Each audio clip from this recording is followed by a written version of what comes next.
Good morning. Good morning seventh class. Good morning all students.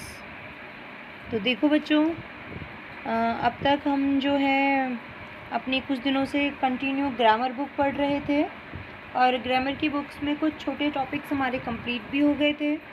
और जो हमारी text book है उस टेक्स्ट बुक में हमारे जो है वो 6 चैप्टर्स कंप्लीट हो चुके हैं। आज हम हमारी चैप्टर के बाद जो शॉर्ट पोएम है mystery of the talking fan, इसे हम पढ़ेंगे और इसके बाद जो है हम इसके क्वेश्चन आंसर सॉल्व करेंगे। आफ्टर दैट डिसाइड करेंगे कि हम वापस ग्रामर पर जाते हैं या जो हमारा एक चैप्टर 7 चैप्टर है उसे हम स्टार्ट करेंगे। तो देखो बच्चों, हमने ग्रामर बीच में इसलिए स्टार्ट की है क्योंकि अब आपके कंटिन्यू इसी तरह से वर्क चलेगा, किसी दिन ग्रामर और किसी दिन आपके टेक्स्ट बुक।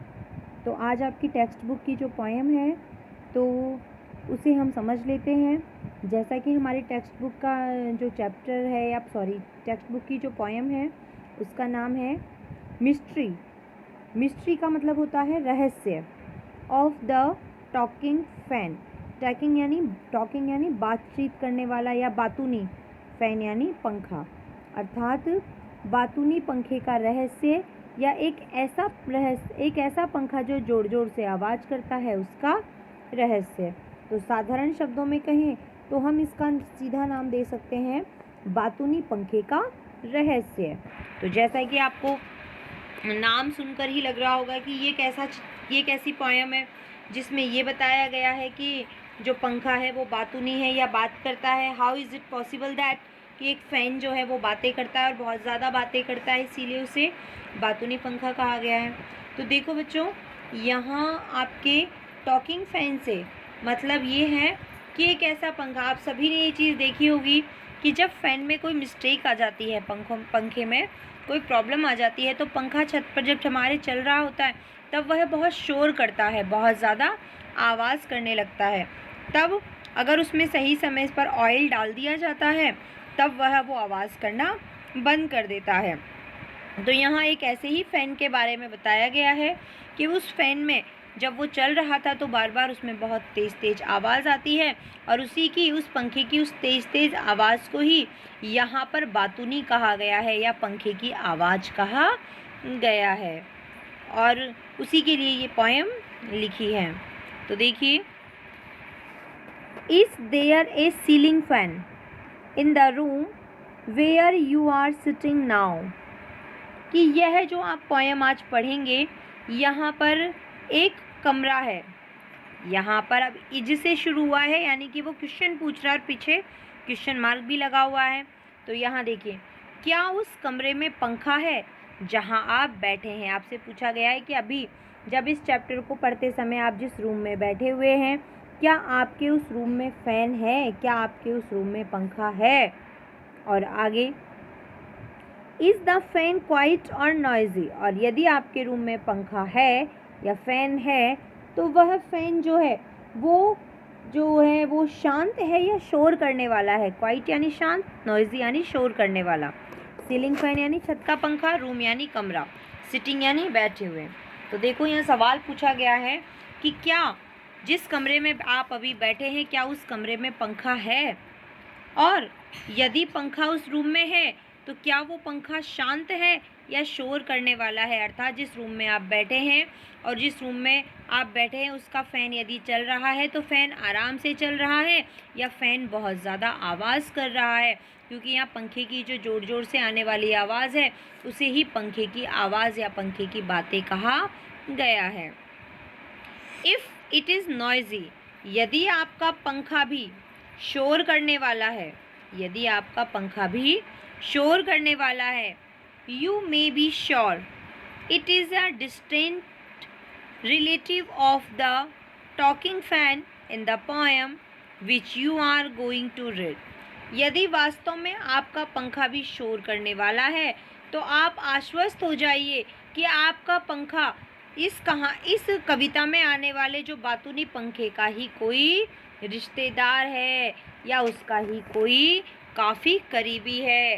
तो देखिए, यहाँ एक साधारण सी बात कही गई है जिसे थोड़ा सा हमारी जो हमारी कविता को लिखने वाली कवयित्री हैं उन्होंने थोड़ा सा इसको घुमा दिया है, यहाँ पर बातों को घुमाते हुए कहा है कि क्या आप जिस कमरे में बैठे हैं उस कमरे में पंखा है, और यदि पंखा है तो क्या आपका पंखा शांत है या आवाज़ करता है। यदि आपका पंखा भी आवाज़ करता है तो आप आश्वस्त हो जाइए या श्योर हो जाइए कि आपका पंखा भी मेरा इस पंखे का ही सबसे बड़ा रिश्ते, मतलब मेरे इस टॉकिंग फ़ैन का यानी बातूनी पंखे का ही एक रिश्तेदार है। और कौन सा टॉकिंग फ़ैन? जिस बातूनी पंखे के बारे में आज हम इस कविता को पढ़ने जा रहे हैं। तो हमने इतना तो जान लिया है कि ये पोएम एक पंखे के बारे में है, जो पंखा थोड़ा सा ख़राब हो जाता है या उसमें ऑयल की कमी आ जाती है, जिसकी वजह से उस फ़ैन में आवाज़ आने लगती है, और उस फ़ैन से आने वाली आवाज़ को ही पंखे की आवाज़ कहा गया है या बातूनी पंखा कहा गया है। तो अब उसी को हम स्टार्ट करते हैं। हमारी बहुत शॉर्ट पोएम है ये, जितना आप देख रहे हो ना इतनी सी ही पोएम है ये। इसे हमारे जो हैं जो लेखिका हैं, सॉरी जो हमारी कवयित्री हैं, उनका नाम है म्यूट रूबिन, और वह बता रही हैं। Once there was a talking fan. एक बार की बात है कि एक बातूनी पंखा, वंस देयर वॉज यानी एक बार की बात थी, ए टॉकिंग फैन एक बार की बात थी कि एक बातूनी पंखा, बातूनी पंखा आपको बता दिया है मैंने कि पंखे से जो आवाज़ आती है उसे ही पंखे की आवाज़ कहा गया है। तो एक बार की बात थी कि एक बातूनी पंखा, electrical his chatter, electrical his chatter मतलब है, अब यहाँ देखिए इलेक्ट्रिकल का मतलब होता है बिजली से संबंधित, चैटर का मतलब होता है बकबक करना। चैटर का मतलब क्या होता है? बकबक करना। कि एक बार एक बातूनी पंखा था, एक बार एक बातूनी पंखा था, उसकी आवाज़ बहुत ज़ोर ज़ोर से आती थी, अर्थात जब वो पंखा चलाते थे तो उस पंखे की में से बहुत ज़्यादा आवाज़ आया करती थी, उस पंखे में से बहुत ज़्यादा आवाज़ आया करती थी। I could not quite hear what he said and hope it does not matter, because one day somebody oiled his little whirling motor and all the mystery was spoiled. He ran as still as water. तो देखिए, एक बार एक बातूनी पंखा था, जब उसे चलाया जाता था, जैसे ही उसमें बिजली जाती थी, तो हम जानते हैं कि फ़ैन हमारा लाइट से ही चलते हैं, तो जैसे ही यहाँ कहा है कि जैसे ही फ़ैन को ऑन किया जाता था या पंखे को चलाया जाता था तो वो पंखा बड़ी ज़ोर ज़ोर से आवाज़ करता था, वो पंखा बहुत ज़ोर ज़ोर से आवाज़ करता था। क्वाइट का मतलब होता है उचित ढंग से या सही ढंग से कह सकते हो आप। और इसके अलावा it doesn't matter, it doesn't matter का मतलब होता है इससे कोई फ़र्क नहीं पड़ता। ऑयल्ड कर देना यानी तेल डालना, वर्लिंग करना यानी वर्लिंग करना यानी तेज़ी से चक्कर लगाना, मिस्ट्री यानी रहस्य, स्पॉइल्ड मीन्स नष्ट हो जाना या नष्ट हो गया, रैन यानी घूमता रहा, वैसे तो भागना होता है लेकिन यहाँ पंखा भाग नहीं सकता, घूमता है, इसीलिए रैन का मतलब है घूमता रहा, स्टिल का मतलब है शांत। तो देखिए, एक बार की बात है कि एक पंखा था, एक बातूनी पंखा था, जब भी उसे चलाया जाता था, जब भी उसमें जब भी लाइट आती थी और जब लाइट से उसे चलाया जाता था तो वो बड़ी ज़ोर ज़ोर से आवाज़ करता था, और उसकी ज़ोर ज़ोर से आवाज़ इतना तेज़ होती थी कि जो उस रूम में जिनका पंखा आवाज़ कर रहा था, जो हमारी कवयित्री हैं, जो हमारी पोइटेस हैं, जो हमारी कविता को लिखने वाली कवयित्री हैं, वो कहती हैं कि वो इतनी ज़ोर ज़ोर से वो पंखा आवाज़ करता था कि वो पंखा क्या कह रहा था, ये बात बिल्कुल भी उन कवयित्री को या पोइटेस को बिल्कुल भी समझ में नहीं आती थी, कि जो कुछ भी वो पंखे की आवाज़ से जो आवाज़ आ रही थी, यानी पंखा जो कुछ भी कहना चाह रहा था, उस बात को कवयित्री समझ नहीं पा रही थी या सुन नहीं पाई। आगे वो कहती हैं and I hope it doesn't matter, लेकिन कवयित्री आगे कह रही है कि मैं अपने कमरे में गई, या एक बार एक पंखा था जो बहुत ज़्यादा बातूनी था, जब भी उसे लाइट से या विद्युत से चलाया जाता था तो वो बहुत ज़्यादा आवाज़ करता था, वो कुछ कहता था लेकिन जो वो कहता था वो मैं समझ नहीं पाती थी, लेकिन इसका कोई मतलब भी नहीं था, लेकिन इससे कोई फ़र्क नहीं पड़ता था। और मैं उम्मीद करती थी एंड होप दैट, मैं उम्मीद भी यही करती थी कि शायद इस बात से कोई फ़र्क भी नहीं पड़ता था, क्योंकि जब तक वो पंखा आवाज़ करता था तो किसी की आवाज़ सुनाई नहीं देती थी, और वो क्या कह रहा है, क्यों इतनी आवाज़ कर रहा है, इससे कवयित्री को कभी कोई फ़र्क नहीं पड़ता था। लेकिन एक दिन, बिकॉज वन डे, क्योंकि एक दिन, समबडी ऑयल्ड, किसी ने उस पंखे में तेल डाल दिया।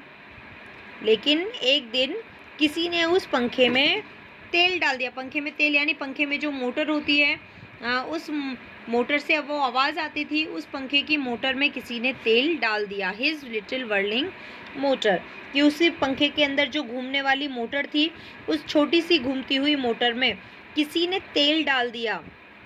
किसी ने जैसे ही उसमें तेल डाला, and all the mystery was spoiled, अचानक ही पंखे से सारी आवाज़ आने वाला जो रहस्य था कि पंखा इतनी आवाज़ क्यों कर रहा है, इस आवाज़ का जो रहस्य था वो यही था कि पंखे की मोटर में जो है वो ऑयल नहीं था, जिसकी वजह से जब वह घूमते समय आपस में टकरा रहे थे, जो पंखड़ियाँ थी वो अंदर जहाँ से जुड़ी हुई थी, जब वो टकराती थी तो वो बहुत ज़ोर ज़ोर से आवाज़ करती थी।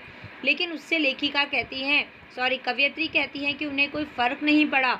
लेकिन एक दिन किसी ने उस घूमती हुई छोटी सी मोटर में तेल डाल दिया, और उस पंखे की वो रहस्यमयी आवाज़ें जो थी वो हमेशा के लिए समाप्त हो गई। वो रहस्यमयी आवाज़ें जो थी वो समाप्त हो गई।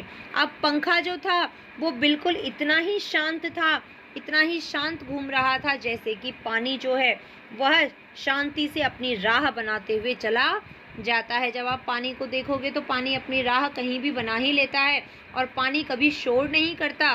तो यहाँ कह रहे हैं कि अब जैसे ही उस पंखे की घूमती हुई मोटर में तेल डाल दिया गया, तो उसकी ये समस्या जो थी, उसका जो ये आवाज़ करने का रहस्य था, वो हमेशा के लिए या फिर उस समय के लिए नष्ट हो गया, और पंखा बिल्कुल शांत तरीके से, अर्थात पानी की तरह बिल्कुल शांत घूमने लगा।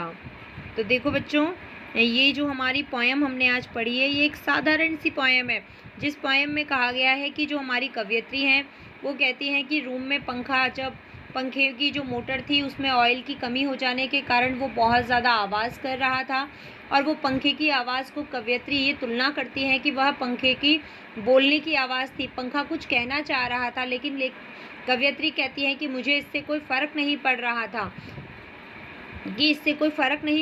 था, किसी को कि पंखा क्या कहना चाह रहा है। और एक दिन उसके इस बात करने का जो रहस्य था वो हमेशा के लिए समाप्त हो गया, क्योंकि एक दिन किसी ने उस पंखे की घूमती हुई मोटर में तेल डाल दिया, और उसकी हमेशा की जो आवाज़ थी वह आवाज़ बंद हो गई। अब वो पंखा बिल्कुल पानी की तरह शांत तरीके से घूमने लगा। तो आज हमारी ये पोएम कंप्लीट हो गई है। अब इसके जो क्वेश्चन आंसर्स हैं वो हम नेक्स्ट डे करेंगे। So all of you revise your poem and write and learn the hard words of this poem.